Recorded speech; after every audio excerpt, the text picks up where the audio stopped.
Good afternoon, boys and girls, and welcome to the channel.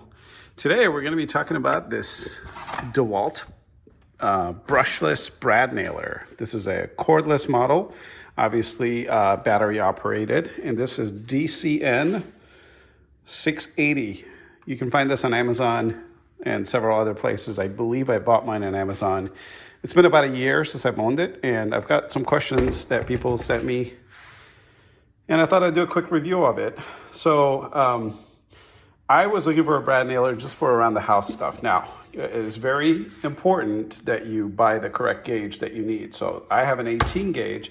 They also sell 16 gauge brad nailers. DeWalt does. And then the one thing that you won't really find battery operated very often is pin nailers. So if you know of a good one, leave it in the description, because I'm looking for a good battery operated pin nailer. So what is 18 gauge good for? It's good for things like moldings and light fastening. So this isn't going to be used for like framing or anything like that. Keep that in mind. Obviously check with your use case before you buy something. And this particular unit will take nails, 18 gauge nails from 5/8 inch to 2 1/8 inch. Okay. And I've got a variety of sizes here, which I'll show you guys. So this is 1.5, 2 inch, and 1 inch. So let's see what this. I think I have the 1.5 in the gun right now, and we'll put some 2 inch ones in a minute and kind of show you guys what this works like. So it comes with a 20-volt battery and a typical DeWalt charger. My big complaint with DeWalt batteries, just look how thin this is. This is not a very big battery, right? Now, everybody has this complaint. It's not just me. And it's just a 2 amp hour battery. And that's why it's so thin. Now, you might say, well, I do want a light device. Well, if the thing weighs already 6 pounds, what would be like another ½ pound? So I think I personally would rather have a 3 amp hour battery and pay for the weight, you know? Now, 6 pounds, it is kind of heavy, but you know, not too hard to handle. Look, I'm just throwing it up and down. I can handle it. Now I could see if I was doing work with this all day, I might prefer having a pneumatic air gun instead. But obviously I only use this for light projects like building a cabinet or putting some trim pieces up, and I'm never really using it for more than a ½ hour. And I feel like for your DIY, which is really what this channel is about, your DIYers are usually not working a full 8-hour day with the same tool, and not having an air compressor is kind of a big deal in this scenario to me, and it's got a few different functions that I really like. So I ended up really liking this tool. And the battery, even though it's a 2 amp hour battery, it has been sufficient to get through any job that I've put it through. But again, I haven't done very many big jobs with it. So let's just put a nail in and see what that experience is like. There you go. So I didn't center that on that line. Let's try that.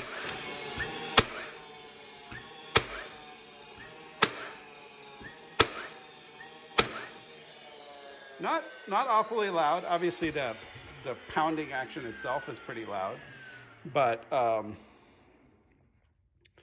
you know, nice and accurate.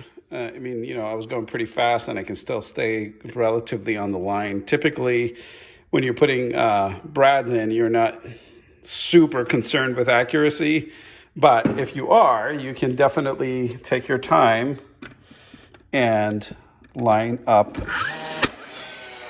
like that. That wasn't the best, but you get the idea. Pretty much on the line.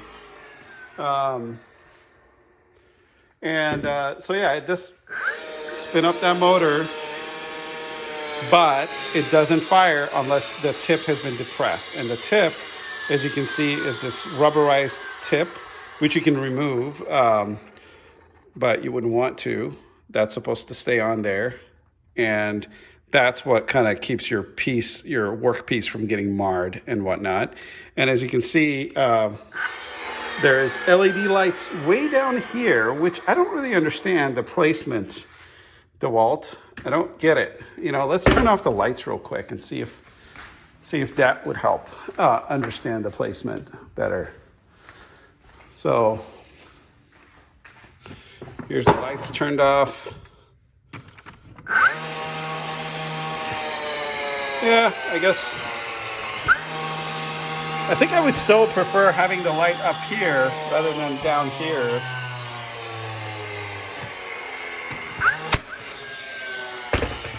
Anyway, it is a nice and bright light, and I wonder how much of the battery that ends up sucking up.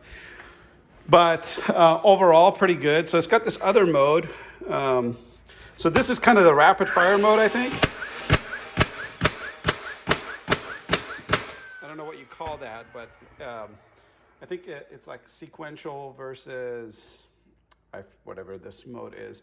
Basically, in this mode, when you hold the trigger down, every time the tip gets depressed, it fires a nail. Whereas in this mode, which is like a single nail, you go like that, and it doesn't matter how many more times you do this, you have to let go of the trigger and fire it again.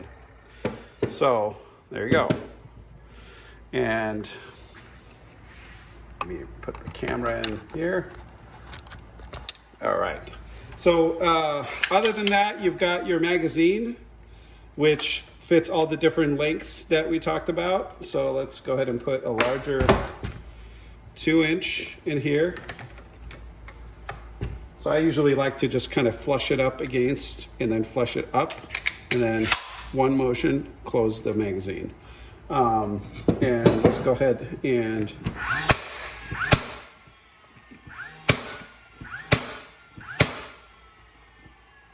so in this mode, where it's the single fire mode, you have to push.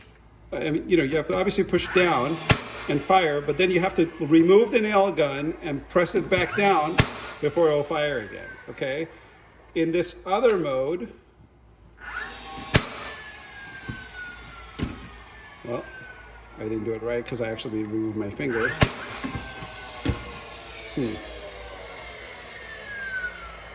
I think I'm letting go of the trigger. Let's try that again.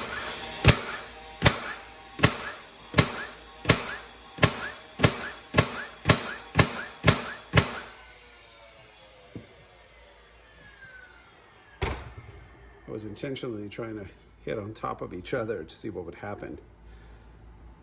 Not something you would do on a normal basis. But anyway, so that's pretty cool. And then it does have a adjustment here for, if you can see, there's this adjustment. And I'm trying to figure out where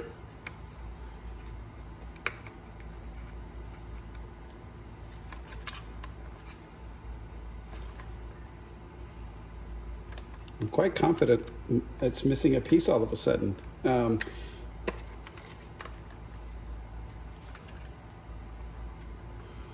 Yeah, I think there was a little piece here and it's gone. No, never mind, sorry. Nope, there wasn't a piece there. Okay, so you see this little wheel here. I thought there was a little marker there, but I guess there wasn't. Maybe if you guys know better, you can tell me. But I don't quite remember now. I guess it doesn't matter. So you can see there's two little indicators. This is a nail that's fully driven past, and this is a nail that's not quite all the way there. And then this will get you one way or the other. So we're in this one extreme. I'm now expecting it to get really far driven in. So let's turn the board around. Wow, that really was misfired.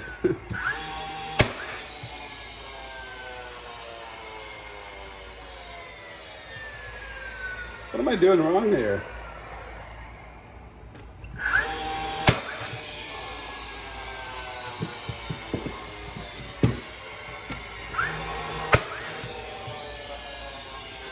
Something very strange is happening. I'm getting these nails that are going in and they're curving out.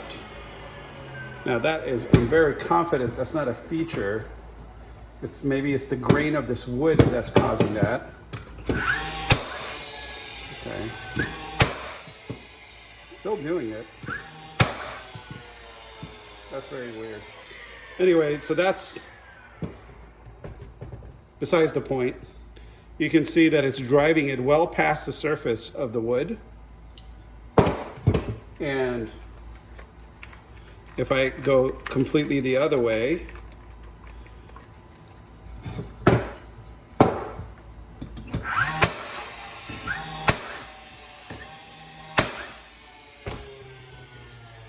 it's not driving it quite all the way in at all. So this is a weird thing that's happening here. I'm not really sure how to read that. I mean, of course, if you look at the grain, it's following exactly how the grain's going. That's kind of comical. Maybe this is a common thing. I just haven't seen it. Typically, I'm not nailing this way anyway. I'm typically like nailing onto the surface here.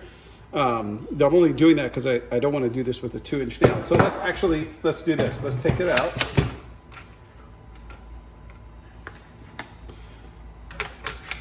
So if that's a common thing, you guys could tell me. I don't use the brad nailer all the time. I guess you really have to be worried about the direction of the grain. So now we can actually go this way, and I still got it on the soft setting. And you see it leaves the nail.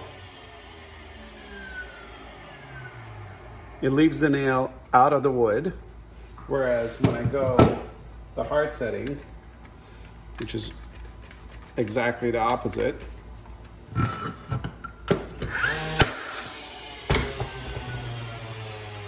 so now it's driven the nail well past the surface of the wood. So it just depends on what your use is. Typically, I like to keep it right in the middle there, actually a little bit closer to the softer side. Probably right there.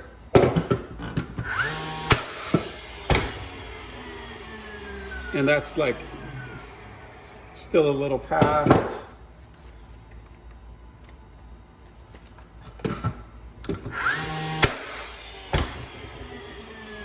That's pretty much almost right on the surface. So I guess the point is that you can adjust the setting and use this little wheel to decide what you want. What I normally do is I'll take a piece of scrap wood that is very similar to the kind of wood I'm going to be using, or it's the same, just a scrap of the same wood that I'm going to be using, and I'll keep trying it, trying to adjust it until I get the desired effect that I want, and then I'll start using the nailer. And after that, it's quite good. So what else? I should probably know what this does, and I'm pretty sure this is like a anti-jam type of function. I've never had to use it. This has never jammed on me. I've probably gone through 100 magazines full of nails. Again, I don't use it that often, so 100 magazines is not a lot for most of you, but for me, that's several cabinets and whatnot, and I've never had a problem with it. It's never jammed on me. This is actually the first time I've seen this phenomenon with the grain pushing the brad out. Of course, these are 18 gauge brads, so they're super thin, and they don't have a lot of, structural strength, so I can push them back and forth quite easily. With 16 gauge, you couldn't do that as easily, and that grain would probably not affect it as much. But yeah, that's pretty cool, I guess. Something else to be aware of is the grain. Now, I'm typically using plywood, so I don't have grain to worry about. With plywood, I've never seen that issue, which is probably why I've never seen that before. I just thought I would demonstrate on a piece of 2x4 because that was the scrap that was lying around, and I wanted something kind of deep so I could show you the 2-inch nails, but that showed me something new. Anyway, if you have any other questions about this, let me know. If you're wondering if the weight's gonna bother you, I'm not the strongest guy, and honestly, for a half hour to an hour of use, this is not really that big of a burden.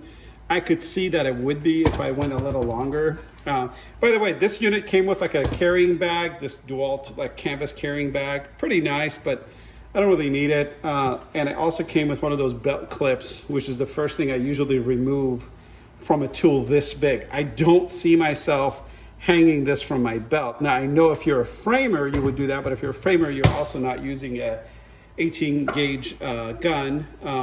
I guess if you're putting up a ton of molding or whatever, and you're up on a ladder, it's kind of nice to have that. But that, again, that's something that I don't do. And so I always remove that belt clip because I kind of like, I don't like it snagging on things as much. What else can I answer? Let me know. I'm happy to.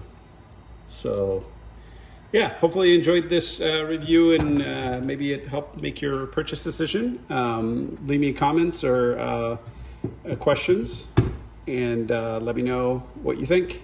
If you have other tools that are similar, like other brad nailers, 18 gauge brad nailers that you like, tell me about them. And if you know a good pin nailer out there that is battery operated, I would love to hear about that as well. I'm currently using 18 gauge, small 18 gauge brads in place of pins, which I don't like to do because it leaves too big of a hole that I then have to go and I just have a bigger hole to repair.